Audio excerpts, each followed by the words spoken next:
Ndosi. Ukahle kabawo? Hayi ngiyaphila masisi ngeza kwena. Yaphila ngani yakwethu. Kukhona indaba la. Engifuna sixoxe. Ngazi kodwa nawuzoyithanda yini. Khuluma ngene endabeni masibisa kunalo suku lonke. Hayi kahle phela masungijaka indaba yami ngizoxoxela. Phela sengijahile nami. Awusithanda indaba. Ngiyadlala khona indaba bengidlula nje ngizokubona. Hayibo masibisa kanjani manje? Hawu kunani ngathi asafanele ngize ngizokubona. Sofuna njalo mangizela kuzokuthi ngize neindaba. Hayibo awungeni phela mahala lana. Yadlala. Hawu umuntu akafike lamba athamezela kumefo. La ukuthi ngifuna senzeni. Okay.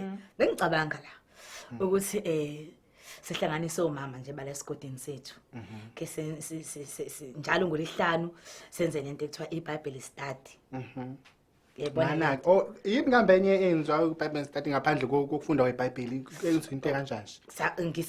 Siyafunda ke sifundisane iBhayibheli sihlaziye ngokwahlukahlukana ngelinye ilanga sobiza noma umfundisi. Hayi uma umfundisi uyapi manje namasibisi? Hayi awungeke ngalo mfazi mina hawo uma umfundisi kodwa wasabedla bodwa ake sizenzele sibambele nje mathupha. Mawusukhuluma ngokuhle manje. Hayibo. Hawu umfazi wamfundisi bahlezi bedla imali ake kube yethu mbeke nje ngaphandle. Futhi uyabona masibisi ngiyayibona into eshoyo. Masoqoqa abantu uyabona ngoba phela abantu bayithanda indaba esonto. Bonke abafazi laba basonto. Sengibona hle sobeka nezingqombelana fanele sibeke ingqombezela igxotsheni naseyigxotsheni zikagesi. Ke sithi ukuadvertise ukuthi kukhona into ekanjeni uyabona. Indaba ilana ke kutheni sizodla imali ngalento masibisi.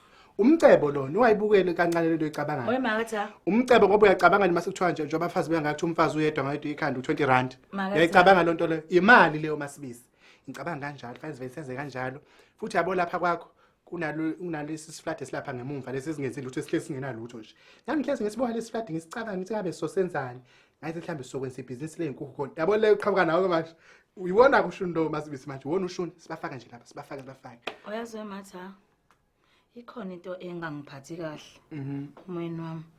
Ngiyawubona lo msangano wakho ukuthi ngathi uyaqhubeka. Angazi noma sekufanele ngibize imoto noma kufanele ngikhambise mina mathuba enenhlanyeni. Cha, shindaba yabona ke futhi enye into engiyibukayo mina kuleli business lethi soqala ukuthi engathi singandisa nezinsuku. Ungabe ukuthi mhlambe kwaphela ngiyabona ama-Bible study lawa yenzwa aqala ebangani imigqibelo nani yabo. Senza nje mhlambe senze izinsuku nezinsuku umsombuluko lesibili kubothi siyashintshana.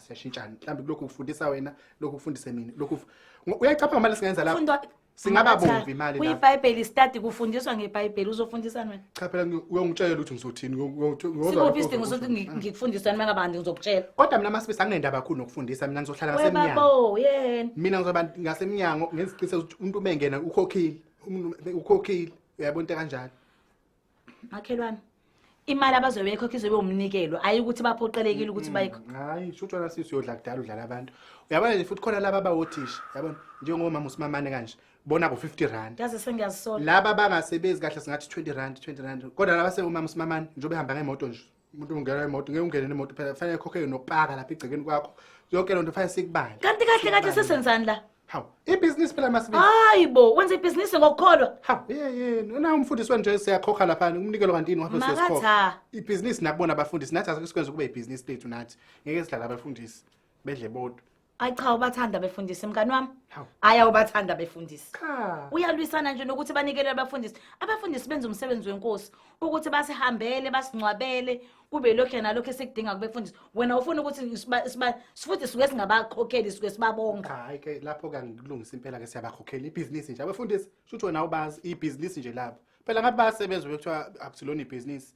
Baphila ngani kanti waphela wona umsebenzi nathi uthi ukusenza uthola ithuba ke manje kodwa uhlakaniphile masibisi yazi ukuthi ngicabanga ukukhansela lo umbono wani ukhanselani manje namasibisi hayi ngeke ingane yakwethu wena awulunganga kakhulu usuzothatha lento manje uyenze ibe ibusiness usufuna ukuthi yabona makhelwane uzosibukanisa nabantu ke manje ngani manje ukuthi sesiqoqa omama bendawo sibakhokhisa imali asibulali umuntu angithi ayikho umuntu ozofa ngale asitshontshi imlutho manje inkinga yakho ukuthi ufuna ukuthi sibakhokhise bazonikela ngalo ndlela bazonikela ngayo cha silungise nje ulimi sisebenza imali manje indaba okunikela sayisebenza indaba lonto le futhi kulo mnikelo umakhelwane basuke bewunikelile ngaleso sikhathi leyo mali abazobe enikelile kungaba ukuthi mhlambe sithenga nje into inkambi zetiye ukuthi kwasikwazi ukuthi mabefuna ukudla kuzoba khona imali yokudla iziwaseceleni yabona u20 rand lo wenye into ayihlangana nokudla lonto aze ngazisola mabefuna ukudla la kuzoba nemali mhlambe bangayikhokha ngenyanga njalo ngenyanga mhlambe bazokhipha nje mhlambe nje 150 ngama phela mhlambe singabuye sifake nalowo makhekhana ke sithi nje kancane kodwa bengikutshelela nento ngoba kancuthi ngivele ngaya kumabhengu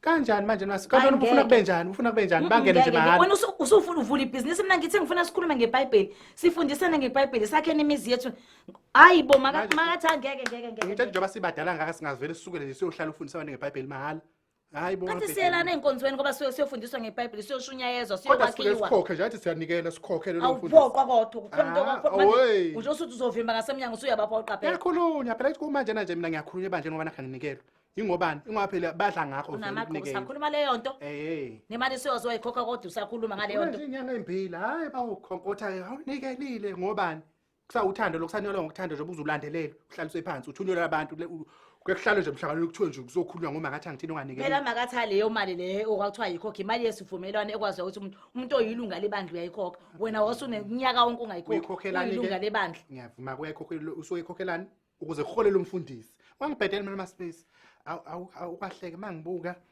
ngoba ngolonto uyafanele ngihambisa ingane ngaze ngazigxoba ngolesihlanu ngihambisa ingane kakhulu eklinik kusho ukuthi sohlangana kahle thina ngalo yamgqibelo sibe siyiqala ke le ndaba angazi mhlawumbe efanele ukhulu wangenze lokhu kwa WhatsApp kwe group yabona angakho kwe group sibafake bonke laba sesontweni omama sibe siyiqala nje le ndaba manje sibachaze ukuthi kuzohamba kanjani wena ke kwakho ayikho into ethona ozoyikhuluma vele kuzobe chaza mina wena nje uzobukhuluma nje lapha mase kufundiswa wakhe kodwa ungakhathazeki ngizoyihlela mase sengivele kubonile nje asidingi shona nezihlalo phela lapha ngizovele zidlala amacansi nginawacolile sobe sithi nje wow amacansi lapha bese bengena abafazi bahlale khona bahlala ake ngihambe usale uluwa wazisa la yabona lento ekade sikhuluma ngayo ngicela ukuthi siyeke ngane yakwethu nje ngithathe ingqondo lakhe ngathi nje into engathi bese ngathi bosephuphweni into engekho ngani manje wena uzonda imali hayi ukuthi ngizonda imali angikwazi mina ukwenza umsebenzi wenkosi ngikwenza ibhizinisi hayi ngeke ngithatha kancane mase simna ngiyaqala nqayo sengikubone konke manje ngiyaqala nje ubona umuntu ozonda imali ngizokuthiwa imali ithanda wona angizonda imali ngizwe kahle nathi nje imali ngiyangenza ibhizinisi phela imali mina ngiyiswele emakhelwane sengaze ngiqoqa abafazi belale laba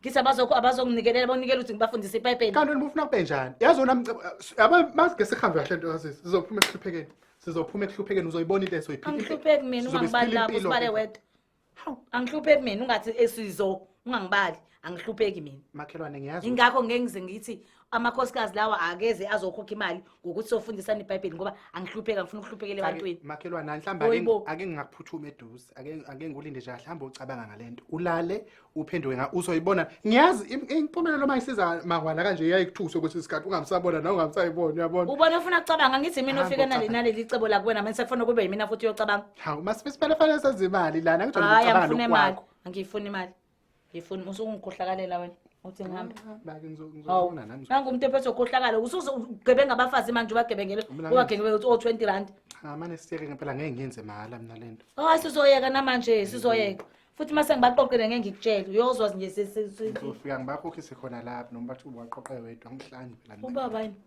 uthi ngihambe wena uyagula futhi ngizobuya uzathatha umbono wami webhizinisi ngizobuya nemoto ngizokulanda phela uyobuya ngigebenga lapho ngafike ngiqhamuke nombono webhizinisi bese uyoyenza wedwa futhi uyisigebengu phela lapho azongibhedela mina sizoyenza futhi mangayenza ngizoyenza ngedwa sofundisa la nolotosha nokhuliwe sobona isithingi phela abantu abalazi kwaBhayibheli leli sosho lokho kufika ngaleso sikhathi sidla imali thina ngesibulawa indlala abantu uyazi ofika nomqondo impela sizoyidla impela imali bhedela mina mazonike banikelani siyabonga kulabo abasubscribe ke laba angasubscribe inkinga yini kuphi sefanele hlezi sikhuluma into eyodwa ukuthi subscribe anike ngoba nakho ningaboni fanele subscribe nina niboni ubakafelani pho ngiyacikeka mina why ubakafa nibuke ni like and comment lapha hayi bakwethu kube njalo ke ingane zakwethu siyabonga ke bye ngabhayini